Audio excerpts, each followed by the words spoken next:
ولایت تو یہ ہے نا. اب اگر آدمی بیعت ہو تو ولی سے ہو، بکے تو ولی کے آگے بکے نا. پھر اب ولی کی پہچان نہیں ہے نا. اب پنجاب میں جاؤ، ایک کہتا میں غوث ہوں، دوسرا کہتا میں قطب ہوں، تیسرا کہتا غوث زمان تو میں ہوں. سارے کہتے ہیں نا. اب پہچاننے کے لیے تمہارے اندر کسوٹی ہو، جب تمہارے اندر اللہ لشن ہو جائے گی نا، پھر تم جا کے بیعت ہونا، پھر ولی کے پاس جانا. تو جہاں بھی اللہ اللہ تیز ہوگی، ٹکرا ہوگی، سمجھ جانا یہ ولی ہے تو بیعت ہو جانا. پھر ہم نے یہ تو خوشی ہوگی نا، جہاں بھی گیا ولی کے آگے گیا نا. تو ولی تو سارے ایک ہوتے ہیں نا. جس طرح اللہ تعالیٰ کا جسم ہے آگے بال ہے، اسی طرح یہ جو اللہ کے سارے بال ہی جو ولی ہے، ایک کو کھینچا سب کو تکلیف ہوئی. یہاں یہ ولی اللہ تعالیٰ ہیں، یہ قادری ہے، یہ چشتی نقمی، وہاں سے یہ کیوں کہتے ہیں چشتی ہے قادری ہے، جہاں کہتے ہیں سارے اللہ کے دوست ہیں. بولے اللہ کے دوست. اس وجہ سے آدمی بکے، بھلے 10 سال بعد بکے ولی کے آگے بکے. ابھی آپ جا کے بک گئے، داڑھی دیکھ کے بک گئے، وہ بھی ناقص، تم بھی ناقص. نہ وہ کسی مرتبے میں، جب وہ مرتبے میں نہیں رہتا تم کس مرتبے میں پہنچو گے. اس سے بہتر نہیں تم پہلے اپنے آپ کو جوہری بنا لو، کسوٹی آ جائے تمہارے پاس. اب سونا لینے کے لیے جاؤ، نکلی لے آؤ گے، لیکن جب تم کسوٹی سیکھ لو گے پھر تو نکلی نہیں لاؤ گے نا. پھر 10 سال بعد ہی لاؤ گے تو اصلی لاؤ گے. اس کی کسوٹی یہی ہے کہ تمہارے دل میں اللہ لگنا شروع ہو جائے. پھر ولی کی پہچان بڑی آسان ہے. اگر اللہ نہیں تو تم ولی کو پہچان نہیں سکتے. پھر ہو سکتا ہے تمہارے گھر میں ولی ہو، تم اس کو نہ پہچان سکتے.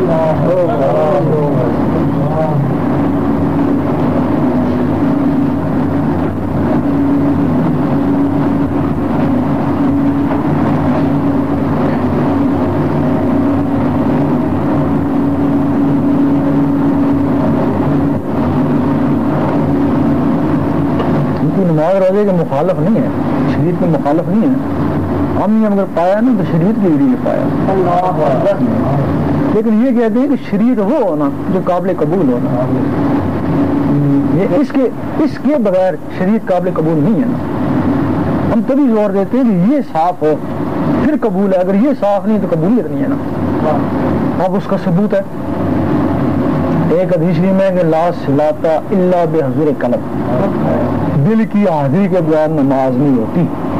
ہمارے علماء نے کہا یہ کمزور ہے، کیونکہ ان کا دل جو نہیں ہے ساتھ. انہوں نے کہا یہ کمزور ہے. تو سلطان صاحب نے کہا یہ تو حدیث معتبر اعلیٰ حدیث ہے، مسند ہے.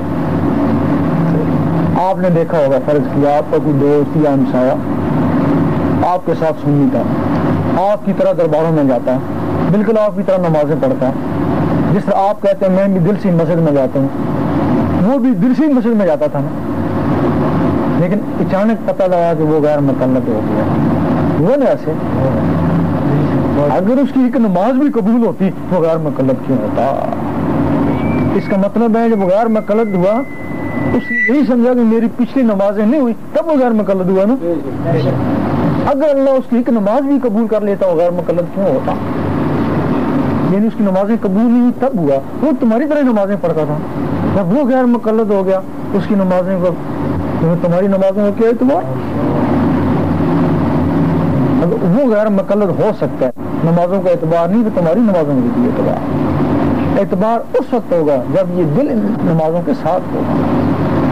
دل کے بغیر نماز جو ہے نا، کافر جاسوس نے بھی پڑھی ہے، پڑھائی بھی ہے، مولوی بن کر کئی جاسوس پکڑے گئے، سکھ جاسوس جو یہاں مسجدوں میں امام زبان سے نماز انہوں نے پڑھ لی ہے نا.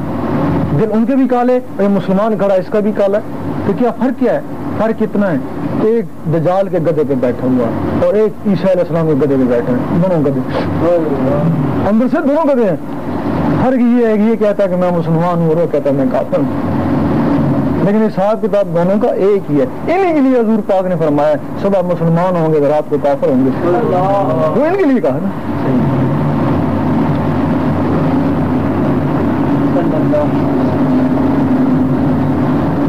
اس تعلیم کا ہمیں اعلان ہے، حکم ہے کہ اس تعلیم کو عام کرو، جس کو ہم چاہیں گے اس کے دل میں چلی جائے گی یہ تعلیم، نکلے گی نہیں، پھر بھلے گھر والے مولوی اس کو نکالنے کی کوشش کریں کبھی بھی نکلے گی، لیکن وہ سنے گا تو جائے گی نا، بس سنے گا تو جائے گی نا، سنے گا نہیں تو کیسے جائے گی سن کر، بس تم ان کو سناؤ، آگے کا ہمارا کام ہے، جس کو چاہنا اس کو نکال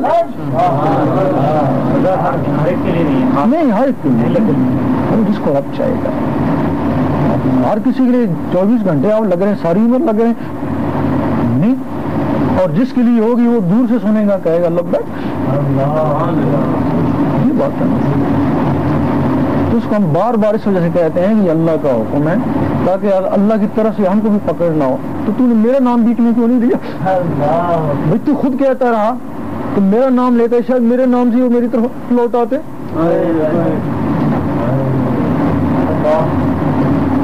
تو اللہ کے حکم کا ثبوت ہے، تو میں کہتا ہوں یہ قلب جاری ہو جاتا ہے اس طریقے سے، میں کہہ رہا ہوں نا اگر جاری نہیں ہوتا، اللہ نہیں ہوتی تو اللہ کا حکم نہیں ہوتا،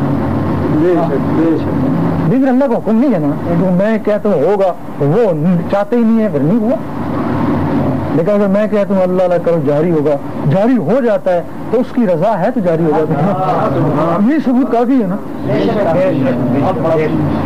کہ اس کا حکم ہے نا، ہم کو آگے اگر اس کی رضا ہے تمہارے اوپر تمہاری اللہ ہو رہی ہے، اگر 10 میں سے 2 آدمی بھی ہمیں تصدیق کر دیں کہ ہمارا اللہ شروع ہو گیا تو ہم کو بھی اطمینان ہو گیا کہ اس کا حکم صحیح ہے، یہ تم کو جنگلوں میں ملا کرتا تھا، اب شہروں میں گاؤں میں مل رہا ہے، پھر بھی تم لوگ نفرت کرتے ہیں، حقیقت ہے،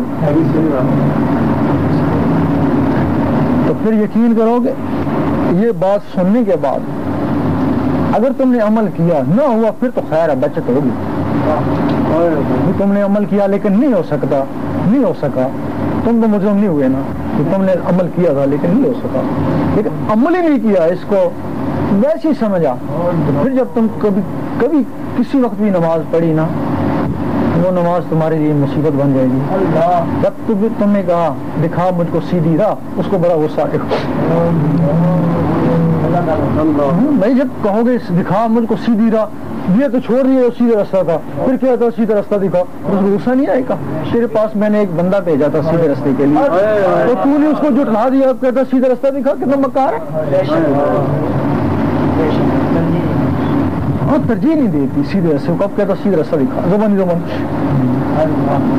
اس وجہ سے جن لوگوں نے یہ بات سنی ہے چلو پریکٹس تو کر ہی لینا، یہ کہ ہم نے کیا تھا نہیں ہو سکا، ہم کیا کرتے، ہم نے کیا تو تھا نا، اگر کریں گے بھی نہیں تو کل نماز پڑھنے کے مستحق نہیں ہے یہ لوگ، پھر وہی ہے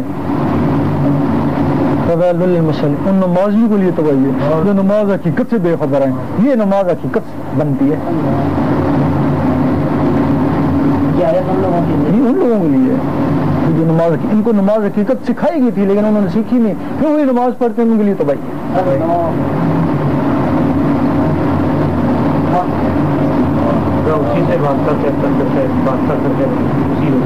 یہ جو تھے نا یہ روحانی سلسلے، یہ 9 تھے جو ذکر فکر و باطن کو پھیلا